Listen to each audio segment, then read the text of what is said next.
hit the button, but I actually need to go to the thing so I can see the... Oh, I forgot to delete this one thing from the document at the end. It just shows my computer specs. I see that now. I don't recall seeing it before.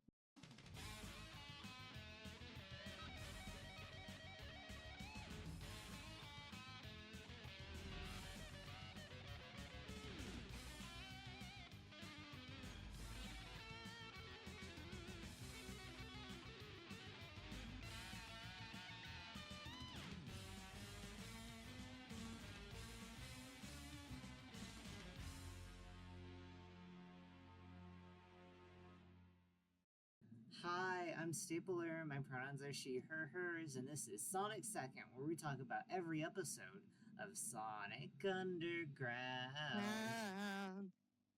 They made a vow their mother will be found. Sonic Underground.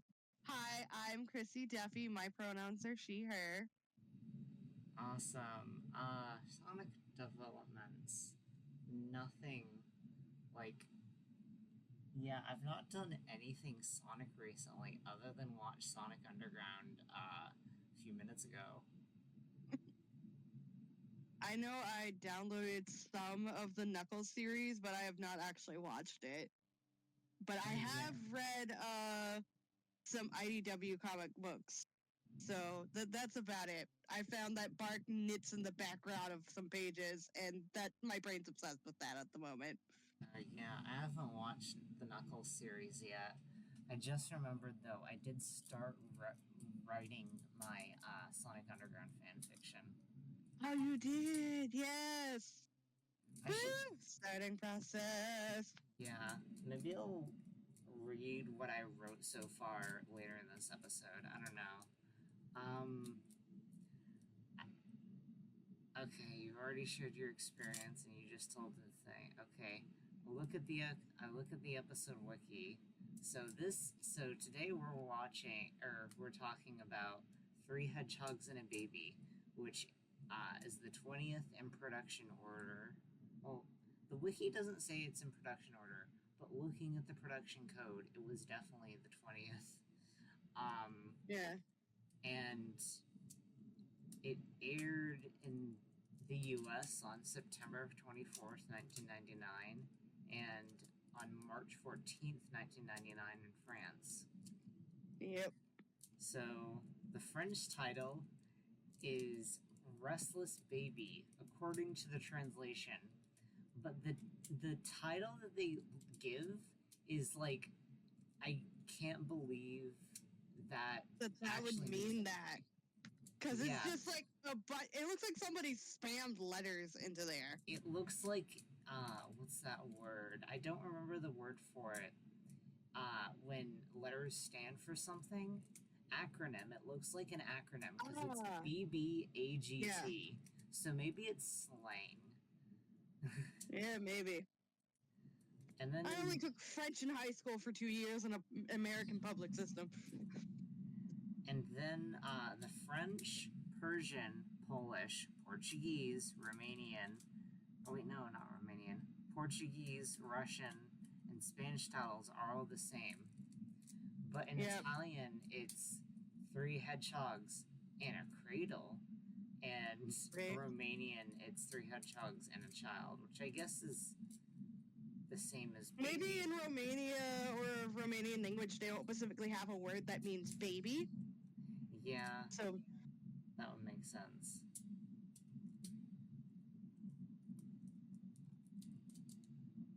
So, trivia. The title of this episode is a reference to the 1987 American comedy film Three Men and a Baby. This is the first episode in a Sonic TV show to reference the movie Three Men and a Baby. The second was the Sonic Boom episode Three Men and My Baby. Yep. This is the second Sonic television episode about babysitting. The first was The Adventures of Sonic the Hedgehog, Babysitter Jitters. I forgot about that one. I don't think I've actually seen the whole episode. Well, Well, maybe I did when I was younger, and I just don't remember it. But I know, like, I've seen every episode of Sonic Adventure, but it's been so long. I know I had to have at least seen all of the episodes of Adventures that were on Netflix at the time, because I remember randomly watching the first episode because it had the origin story. Where Sonic found Tails, or? Yeah, where Sonic found Tails, and there was the Bounty Hunters convention. Okay.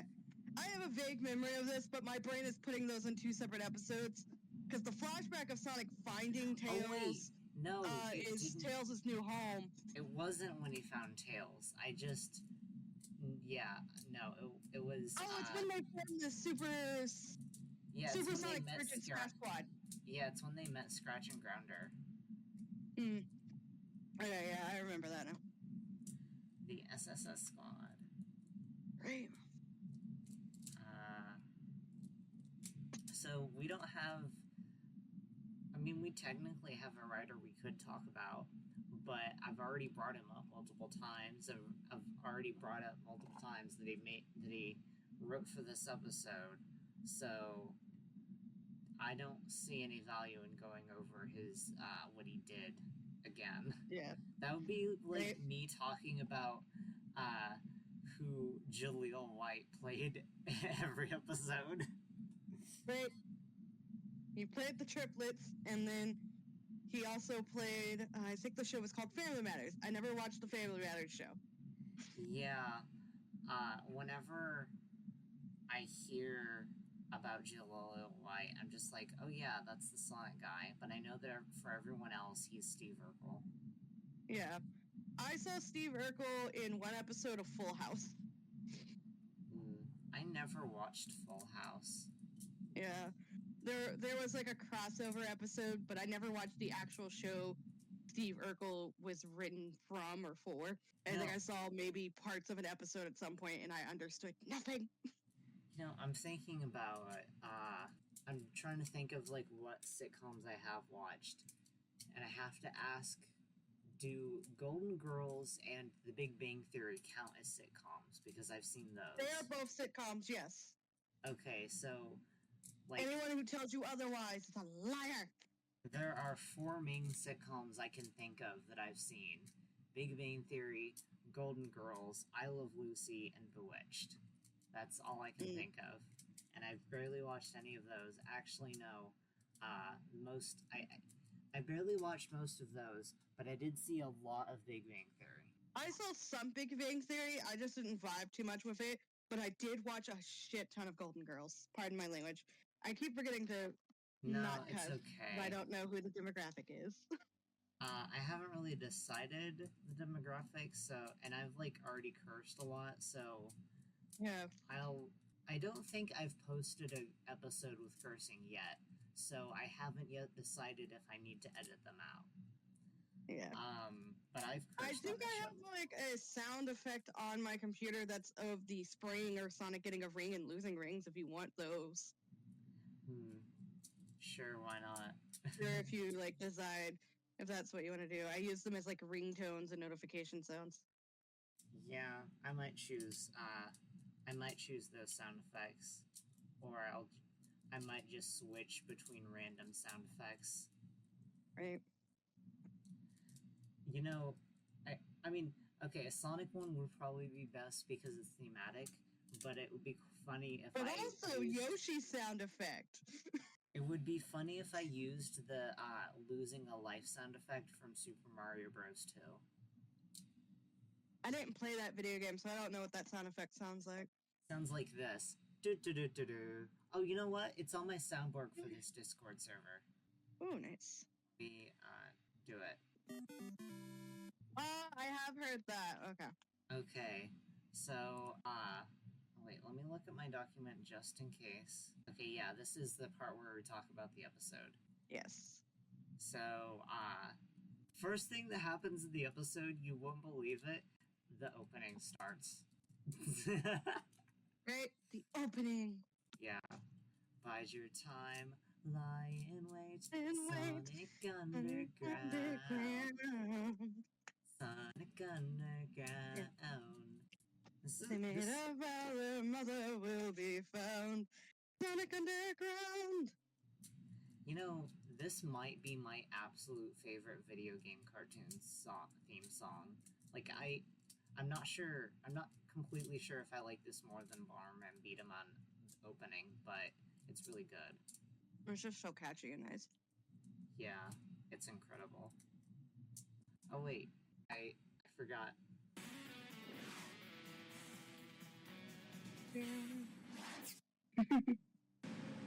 The most difficult thing a mother has to do is to let go of her children. That's such a weird thing to say. When the children no longer need them. They are the lucky ones. Oh wait, actually, I guess that's not a weird thing to say. Right, it sounds weird at first, and then like you sit and you think about it for a little while, and you go, not that weird actually. Yeah. Because like every parent has to like let go of their child in some sort of way, like let them like fly out of the nest, leave on their own. Yeah. And then like you have it, then like you think of like true crime sense of like your loved one getting hurt, dying, all that. Yeah, but when you first like hear it, you think, oh, you're just gonna let go of your 12-year-old child, right? I mean, she let go of like a couple-month-old baby, so. Okay, I paused on the shot where we see behind Sonya, and it's so weird looking. Like, I mean, it's weird in any shot from behind Sonya because you see the way her hair... quills are separated in her hair. Yeah. And it's always weird, especially like when you look at like all three of them look a little bit off when you see them straight from the back. Yeah, because the way like they interpreted the quills in American Sonic cartoons before CGI. Right. When you had like the little model that you just spun around. Yeah. So, the Sonic Underground are investigating, and Sonya has we these... didn't talk about the thing. The background being reused from Sad AM. Oh, yeah. As you could see it in that shot you had of Sonya just a second ago. Yeah, so there's this background of Robotropolis that we've seen in other episodes before that's just straight up taken from Sat AM. Like, I don't think they even reprinted it. I think that's just footage from the Sat AM show. But, like, overlaid is Sonic Underground parts. Like, there's this ground and that wall. So it looks so out of place. And you can just see how low quality in comparison the Sonic Underground original backgrounds are. Right. Because, like, the Sat AM background, this is one of their old school, like, painted backgrounds, because I think, so, like, it's that higher quality, the lighting's very different.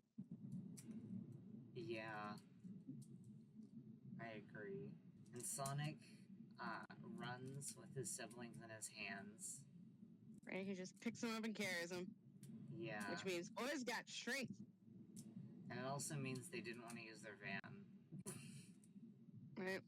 Well, the van would probably be a lot easier to pick up than them running up on them. Yeah. Actually, I guess it makes sense because they're on a mission and, like, they're just, like, in a rush. I don't know how to explain it. It makes sense. And you don't want Eggman's sensors to pick up on you. Yeah.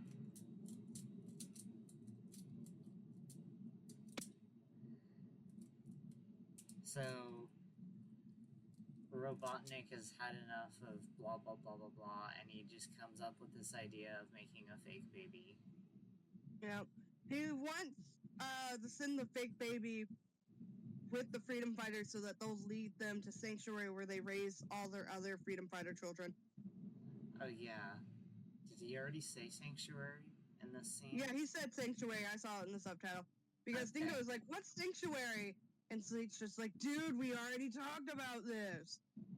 Yeah, I can't believe this show has continuity. What? So, the Sonic Underground are escaping from... No, they're breaking in. I think they came in through, like, what looks like a sewage pipe. Yeah, they're escaping from a sewage pipe to break in. Yeah. And I appreciate they leave all the breaking in to Manic. But Sonya does the hacking. Yeah, and then Sonic's just there. Pacing. Because, like, we never get to see Sonic actually hacking, even though, like, he's been in the Resistance longer than these two. And so he should technically have more experience hacking into Eggman's databases. Yeah, I guess. But also, I appreciate tiny floppy disk. Because Yeah. this is long before, like, anything else was used. So anyone who watches this show later is like, what's this thing? It's a floppy disk.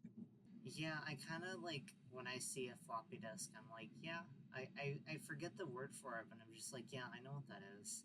And I forget that it's dated, even though I've never seen it in real life. Actually, I probably have seen a floppy disk in real life, but, like, I never use them. And I've never used them before. I had a Taco Bell game that we got from a kid's meal that was on a floppy disk that I used as a kid. And for all my school projects, I used a floppy disk because that's all we had. And then I think it was 2008. I was at the middle school where my dad was. I came in with floppy disk because there's like, hey, you're going to go home and make a PowerPoint kind of presentation. I didn't have PowerPoint at home. And so I made one in, like, the Word document my papa had. I just formatted it for PowerPoint-esque kind of maneuvers. And when I came in with a floppy disk, the teacher's like, I don't have anything to pull this up. And I was just like, but every computer has a floppy disk connector thingy. And she's just like, don't you have a USB? And I'm just like, what's that? That's crazy. By the time I was old enough to even use a computer,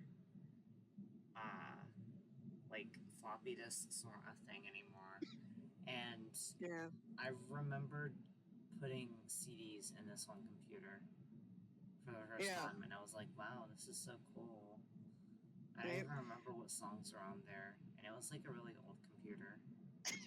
Yeah, I remember I had a Pacific floppy disk that was just Sonic X screenshots, and I had a cajillion of Vector for some odd reason. Oh yeah, I remember seeing pictures of Sonic X online, and I was like, I really want to watch this, but I had no way to watch it, and I think that's why I watched Sonic X eventually, because I was like, I always wanted to watch this as a kid. And I liked it. Yeah, I think I got really lucky with, like, we took frequent trips to, like, Best Buy for some weird reason. And so the money I would save up, I would go and buy a DVD. Or, like, my parents would just buy me one random volume of the DVD series because, like, I actually left the house. I see. I remember also seeing a commercial for Sonic X on TV while I was watching, like, we didn't pay for cable, we just happened to have a satellite there that no one took away. And I remember, like, one day just watching Fairly Odd Parents, and I don't know if I switched the channel, because I don't think Sonic X ever aired on Nickelodeon. But I saw not in the U.S. Okay. But I don't know which country you're in. I am in the U.S., so yeah, I guess because I know you're on, like, the same time zone as me. So I switched the channel somewhere, and I somehow saw a Sonic X commercial, and I also caught a random episode of Pokemon, and I didn't watch the full thing because I was like, this is boring, and I really wonder what episode I was watching. Whatever cable provider you had, Nickelodeon was really close to WB, because Pokemon and Sonic X both aired on the WB channel at one point. Okay. Because I caught Sonic X on Jetix and the Fox Box, which aired. Jetix was on, in my time in Georgia, it was on ABC Family at like 5, 6 a.m. If you I were lucky see. enough to catch it, and you had Sonic X. Every once in a while, they would play Kirby Right Back at You, but that was mostly on the Fox channel. And then I would catch Digimon. Yeah, I felt like that was probably the one and only time I ever watched Kids WB, because I don't remember ever seeing any of those shows again. Yeah. But yeah, I just like saw this random Pokemon episode, but really I just saw a scene or something, because I was like, this is boring.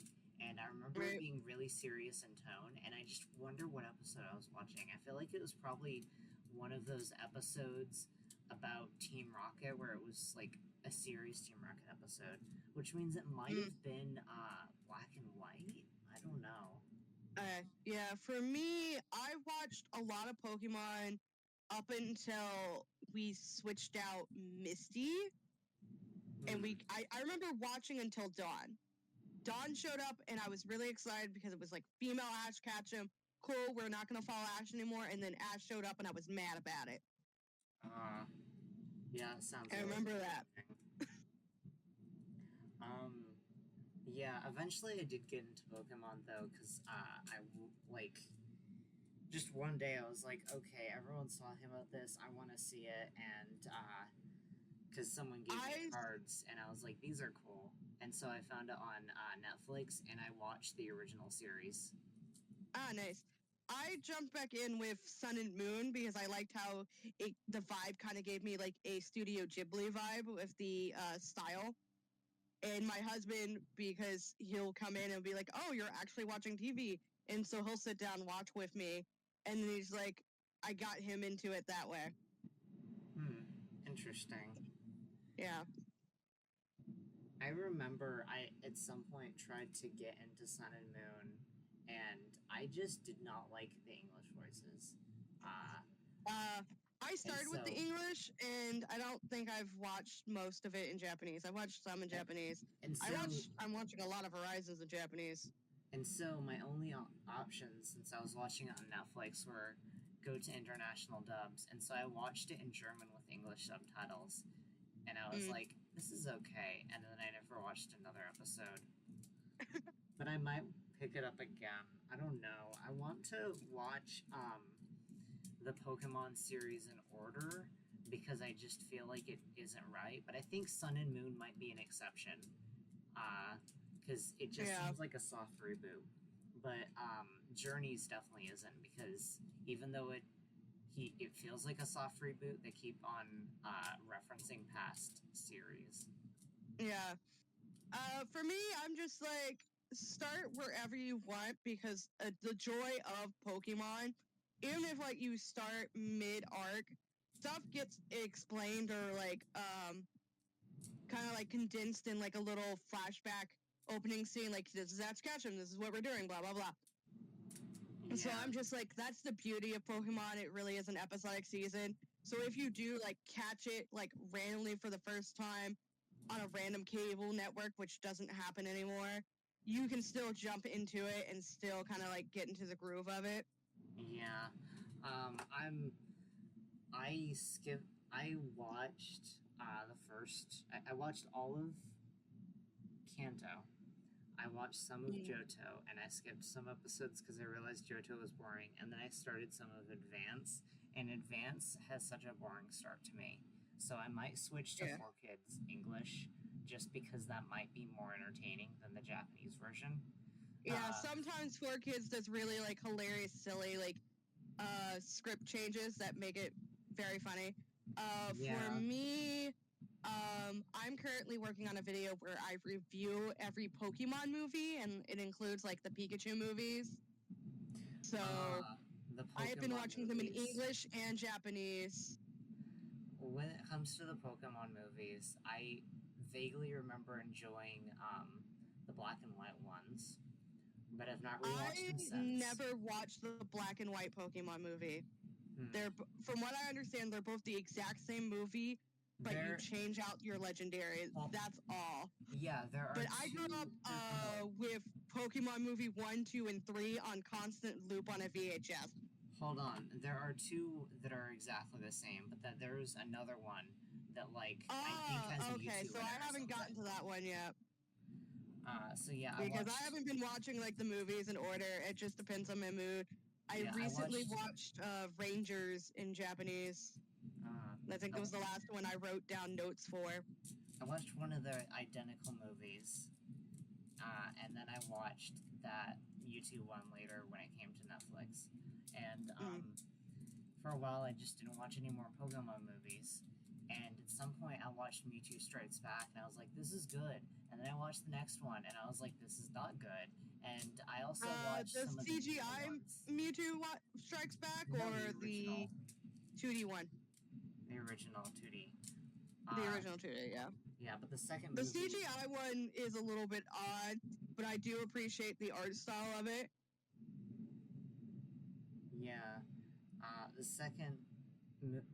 Yeah, I'm not sure what I feel about the CGI, but I think it's the exact same script, though the English version is more accurate to the Japanese script in that version. What was I saying? Oh, yes, the second movie that was Lugia? based on... maybe, I don't know, but the second one that was based on... The second movie, and it was in the Orange Islands arc.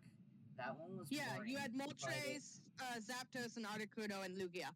Yeah, it was boring, but the animation was so good, and I might rewatch that in English just to see if it's any better. And I also watched some of the newer ones. The I Choose You one, and then the one right after that. Those I did not like. And I might rewatch them in English just to see if they're like better. them. I recently watched the Jungle one, which is the third one, the last Pokemon movie they ever came out with. It's like Secret of the Jungle or whatever with Zoroark, or not Zoroark, Sarude. That one is pretty much just a Pokemon riff on the Tarzan kind of story, but it's done so beautifully. The Japanese version made me cry. The English version, Ash mentions his dad in both versions, and that's why I started watching the English version. Because I was watching it while very inebriated. But it got feelings. But they cut out some songs for the English one that I felt like they didn't have to. But back to the episode of Sonic Underground, because we took a very long tangent. But then again, I don't know if it's what I drink. Hold on one moment. All right. That's understandable. I also gotta respond to a text. Yeah, my husband called earlier, and I was just like, I'm recording a podcast. He was probably just calling to tell me he was on his way home. Okay, one final thing about the Pokemon movies is that if I watch the Tarzan one, if I made a podcast episode about the Pokemon... or if I made a podcast episode about the Tarzan Pokemon movie, I would have to watch that Tarzan episode from this show, because that would be funny, just to compare them. But anyways, back to the Sonic Underground episode. They find a baby, and the baby They find baby in cradle. Baby looks weird. Yeah, he looks so weird. He has like he's got his ears on the side of his head, like he's supposed to be a hedgehog. Yeah. But this series just does not design Mobians well, to where they actually look like they could be in a universe with Sonic. Yeah. And it shows. He has these small, not Sonic eyes. He's blue like the way Sonic. his face looks with, like, the peach part is kind of like Mickey Mouse. Yeah. And but with, like, creepy almond eyes. And we don't see it in the cradle, but in an earlier shot when we see him, he has, like, exposed feet, which also doesn't add to the looking... It doesn't help with him looking weird. Right. He just look weird. Yeah, he just looked weird. That's why AI can't do feet and hands. Yep. I'm willing to let the same colored arms and hands. But they say he's a cute little guy. in the dialogue. But Yeah. Manic says he smells funny, even though he's a robot. Right? And Sonic's like, kind of reminds me of when I was a baby. I was just like, Sonic, how do you remember what you were like as a baby? And Manic shoots back with like, what? The smelly part? Yeah, I didn't even realize that, but you're right. That is such a weird thing to say. I think it's like cute, like fun sibling banter. No, like the part where he says it reminds him of when he was a baby. That's weird. Oh, yeah. It is.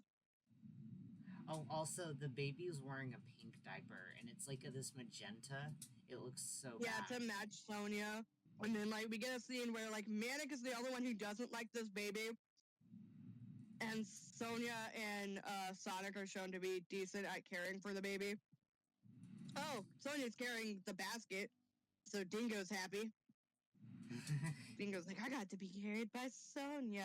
Oh yeah, did we mention Dingo turned into No, we didn't. They turned Dingo into a basket so he could hold the baby that's pretty much acting as a main camera for Eggman, Robotnik. Yeah, and he makes his face disappear sometimes. But like it randomly appears when they're not looking. Right. And just so we can like see his expression and see how like he feels or is doing. Yeah. And also this is the first time like Dingo changes his shape on his own slightly, so like he grows legs and arms on this basket so he can like maneuver around and like eavesdrop. Yeah, so this episode, his shape-shifting abilities are like Steven Universe. Right. It really is. For this episode, watch another episode and the things be completely different. Yeah. Like the Argus episode where he can just turn into a person and he's not orange. Right. And then Sonia and Sonic leave to like investigate where the baby's family is in their circles, and they leave Manic with the baby, and Manic's like, oh, I don't like babies. Yeah. But he's taking care of him, and the baby's crying, and then all of a sudden Manic likes the baby now, and he burps Manic him. Burps the baby, and then he's like, this is parental bonding that, like, what is it called? Like, oxytocin, serotonin thing in your brain. That's just like dopamine or whatever that makes you bond with children. Yeah. And then Manic's like, I know it would be great. Let's take you for a joyride. And then we get to see Dingo try to not vomit as the baby robot, like, giggles because they like it. Because Robotnik made a very lifelike little robot baby. Robotnik. Right. I use it interchangeably. Yeah, and he's air skateboarding. Right. The baby's completely fine with it. Take him out. I'm just repeating what you're saying. Right. It's cool. But and then he goes back to the room and he the base baby down. And the hoverboard just kinda like stays there, frozen in the air before Manic grabs it to like put it away as he's like doing baby talk. And Dingo's face shows up, but Manic didn't notice it. But it's he's too busy doing baby talk, and like Dingo like almost barfs and he's like, oh, does my baby have a tummy ache? Yeah, and then he's like, okay, I'm gonna play you a song. Right. So Manic plays drums for the baby, and the baby's like, ooh, I like this sound. I was, for a moment, I was thinking we were gonna have to talk about the other song, because I couldn't remember if this was musical number, but no, he's just playing the drums. Yeah, he's just playing the drums, and then we have this cute scene of, like, the baby and Manic, like, the baby sitting in Manic's lap as they both play the drums, and Dingo having to, like, cover his ears on this basket, and Sonia and Sonic found nothing, because, of course, baby has no actual family. But this scene of, like, the baby sleeping with, like, Manic's drumstick in the basket as Manic tucks him in, like, that's cute. Yeah, it is. And Manic's just like, you need a name, and then he settles on hip. Yeah, he's like, you need a name. Very 90s to use the word hip. Let me go over these normal names, like I almost said Chansey. That's not what he went. He said Chauncey, Benjamin, and Ed, if I recall. I, we're looking at it again. Subtitles. Ed, Right? Ed, Bertram, Bertram, Chauncey. And then he lands on Hip. Which, you know what? Hip, that's the most Sonic-y name in this whole show. Right? Because very much a Sonic-like name. And then actually, Sonya and Sonic come back, and Manic's like, "Shh, be quiet! He just went to sleep." I guess Manic is kind of a Sonic name though, because no one's named Manic. There are people named Sonya though. Right. Eggman eavesdropping, spying on conversations. As Manic's like, "Yeah, me and the baby had a great time. It was often the baby barfed on my vest." Yeah. And so it was like, "So you're not gonna mind watching the baby while we go and look for this like whatever red herring Robotnik set up for us?" And Fox is like, "All right, who are you? What have you done with my brother? Why do you suddenly like a baby now? Yeah. You didn't like children whatsoever 5 minutes ago." And Robotnik is so bored by this conversation. Right. He's like, "Okay, but where's Sanctuary though?" Right, and Robotnik's just like, "Tell me what I want to know." And then Spanic's like, "I'm gonna take him to Sanctuary." And Robotnik's like, "Yes." Right. Perks up, and then like Sonic and Sonic are like, "No, dude, that trip's too dangerous to make all by yourself." And like, so they suggest like putting him at like a bunker shelter. And Manic's like, "No, those places get raided all the time. You're not gonna put my baby in a spot that can get him injured." And then like the baby starts crying, and Dingo has to like run back to the chair exactly where he was, so he doesn't look too suspicious. And then Sonic tries to feed the baby a chili dog, and Manic's like, "Dude, babies don't eat chili dogs." And then Sonic eats it so fast that the animation just looks bad. Yeah. Oh my god. And the baby was crying, and like, I don't know how to explain it, but the animation from crying looked so weird. Like the transition from crying to smiling as Manic pulls out his drums. And then but now we're in our song. And then they do this stock footage instrument thing transitioning into the song, and then there was one of those epileptic flashing light things, which is like, geez, they didn't learn by then. I'm pretty sure this was after the Porygon incident. Well, the Porygon incident was in Japan, but this is France. Yeah, France, but like a lot of French cartoons that I've watched all have flashing lights in them. One of which was made in the mid to early 2000s. But still, you would think that when it came to America, they would have like when this show came to America, they would have said something, because they specifically didn't release the Porygon episode in English because of that, even though they could have edited it out. So like, it was kind of known in America, I think. Yeah. But maybe it was mostly for kids knowing it because they knew like the stuff. Yeah, because they did a lot of Japanese stuff, and because like it sent a lot of kids in Japan to like the hospital for epilepsy seizures, so it might have been flagged just because of that, is what I believe. Because I believe there was like 2 or 3 years between the original release and the dubbing of the original episodes. Yeah, and Deke did dub Sailor Moon, but I don't think they didn't.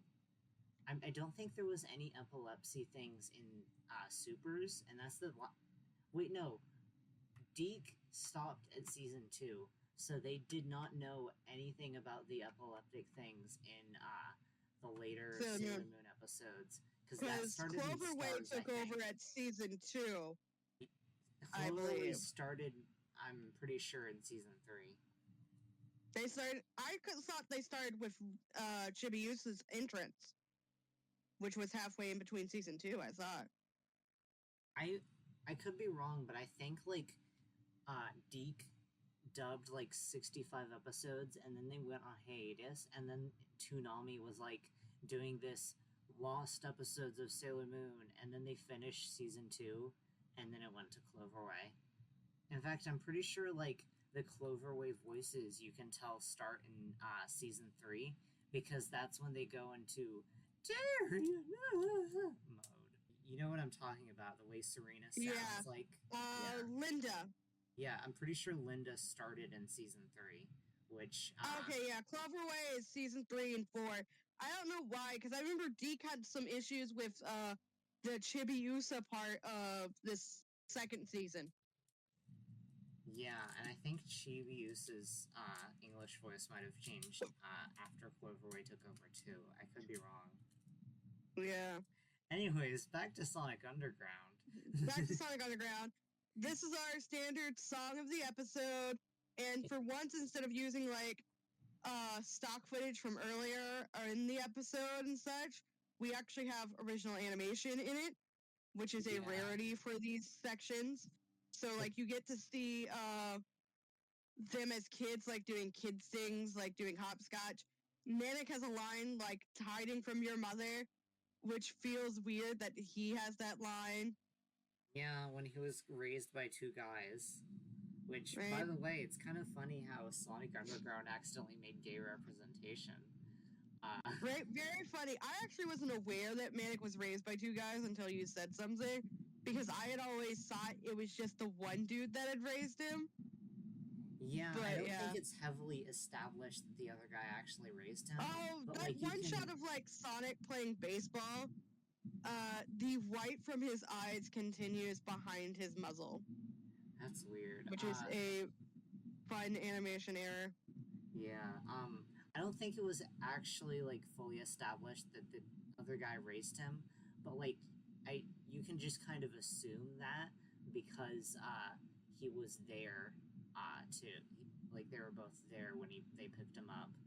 But like the other guy wasn't roboticized, but neither was the Sonic's other parents or like the other person that raised Sonya, because I'm pretty sure it wasn't just Lady Windermere.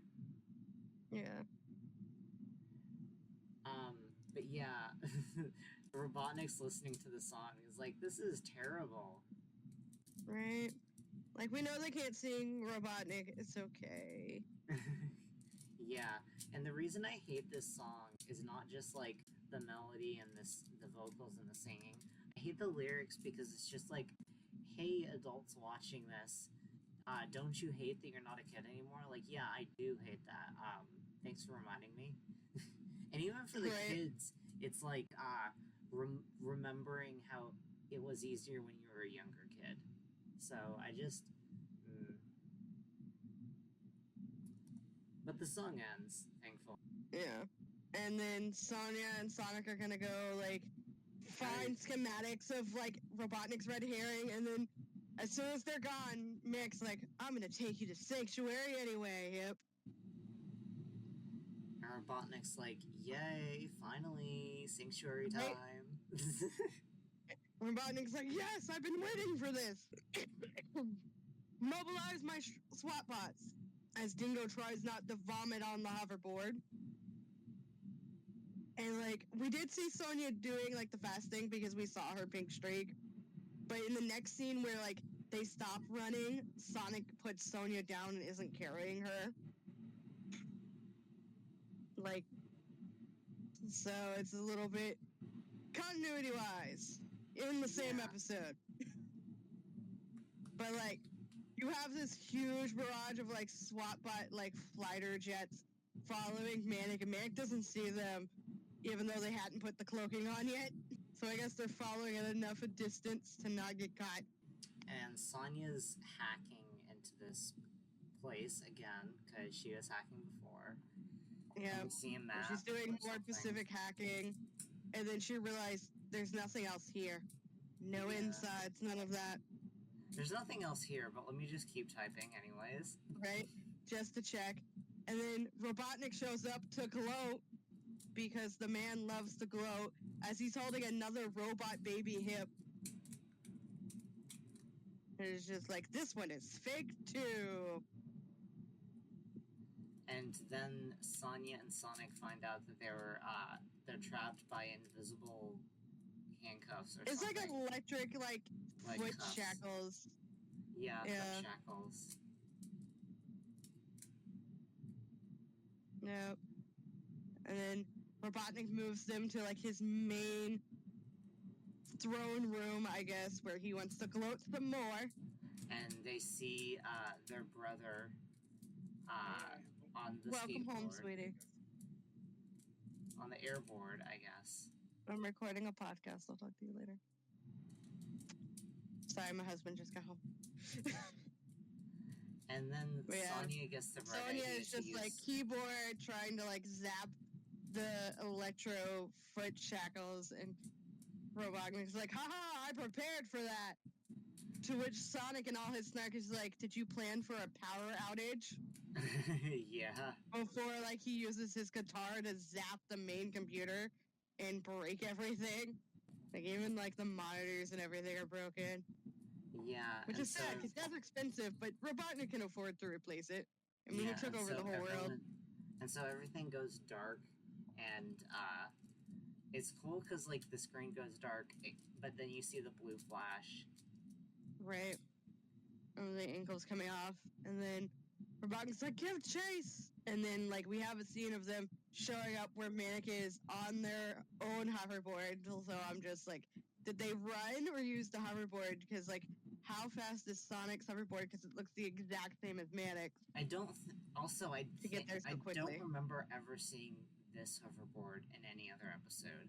I don't think so either. Like, no, I feel like I saw Manic on this hoverboard once before in another episode. I've seen Manic on this hoverboard, and I just realized, you already said it, but I didn't process it. Yeah, that's identical to Manic's hoverboard, but I've never seen Sonya and Sonic use it before.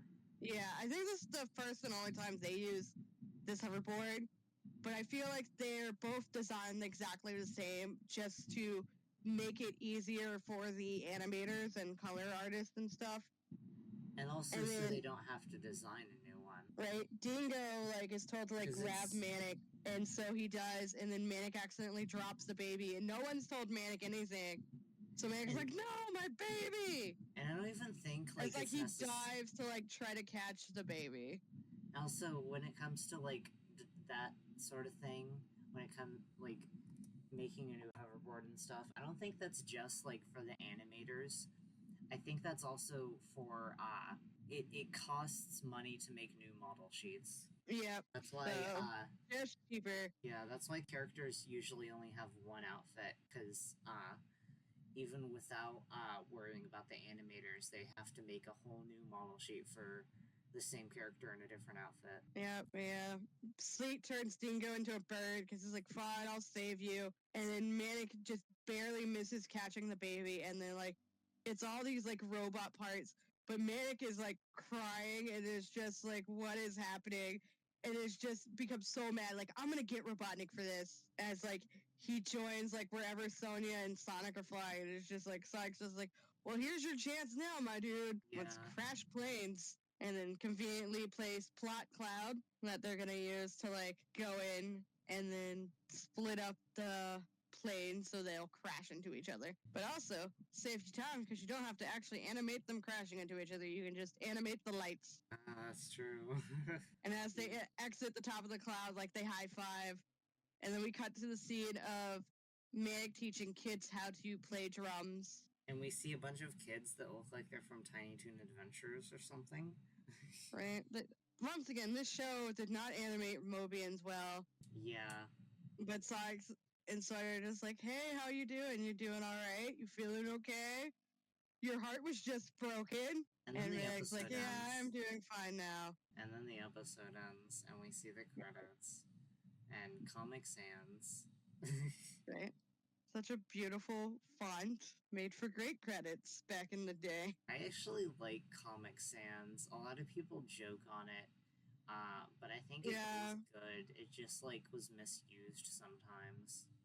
But I don't think it was just, like, the most common font to use for anything, like, silly and cringy for a long time. Yeah, but I don't think this is a misusage because this is literally a cartoon.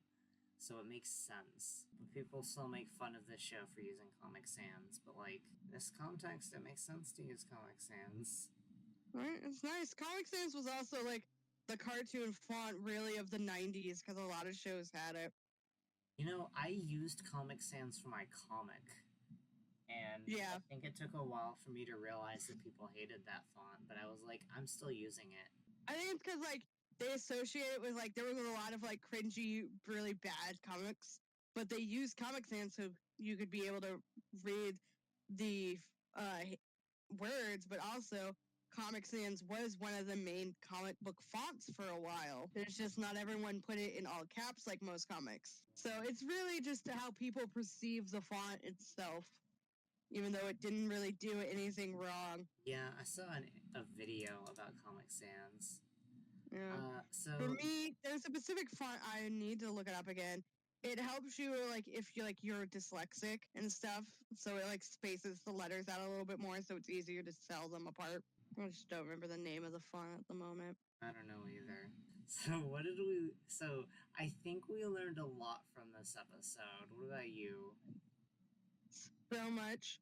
Manic is the most parental out of the triplets. I learned that if you see a baby in a cradle, they might be a robot. Right? They very well might be a robot. Take it to the police. Take care of it, but if you drop it, it might explode. But if it's a real baby and you drop it, it just dies. Right? I like the way I said that. If it's a real baby and you drop it, it just dies, no matter what distance you drop it from. Right. You can drop it on a bed. Honestly, another way you could probably test it is like you remember like those. It's the little hammer the doctors hit your knee. Listen real Yeah. closely to that knee. Does it sound knee or does it sound like metal? That's a good hint. Yeah.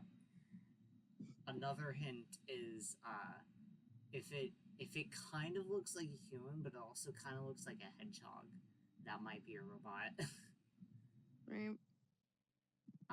So we come up with a Japanese title for this. Actually, no. Before that, what do we think about this episode? I personally really love this episode. This was my first choice of episode because it was like one of the episodes I remembered the most, and it really informed a lot of like the headcanons that I have for like the triplets when I do write for them. Yeah. So it affected a lot of that. That makes sense. I feel like this episode's really infamous. There's the scene where the baby is dropped and he explodes. And then you see the dead baby robot carcass. That leaves an impression. Like I was taking screenshots of this episode and I accidentally got a screenshot of that scene of like, and I was just like, I am deleting this because like I have a Tumblr where like I just post screenshots from the Sonic franchise. And I'm just like, I'm not gonna make anyone else see poor dead baby robot. Yeah, and there's an infamous gif of that scene. And it's like one of the first things you see when you look up Sonic Underground and GIFs. And then the other thing you see is stuff from the Knuckles episode. Right. So Japanese title. Oh yeah, it is like number 4 on the page. I just looked it up. Yeah. Japanese title. The robotic baby is a trap. Don't go to Sanctuary. I can't come up with anything better than that. Right. I don't even want to try. But I'm going to try. Actually, I will try. I'll think about something. Yeah, I got nothing. I can't. Even that's just too perfect. It was the first thing I thought of. Because I'm just like, we have robotic baby. It is a trap. Yeah. So where can people find you online if you wish to be found? I am mostly on Tumblr and YouTube under the name Chrissy Duffy, but I am Chrissy Duffy pretty much everywhere online. So like, I've got like most of the socials, and it's also like my link tree. You type in Chrissy Duffy link tree, I would be the first result on there. Awesome. Well, until next time, see you another Sonic Second. Sonic Second. Do do do do meow meow.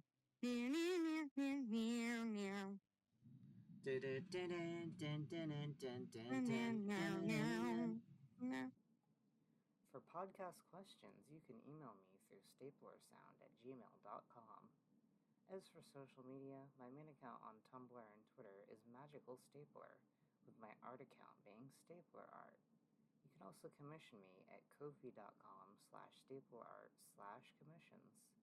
That's ko-fi.com/staplerart. I can be found pretty much anywhere online under the name Chrissy Duffy. I am most active on YouTube and Tumblr currently.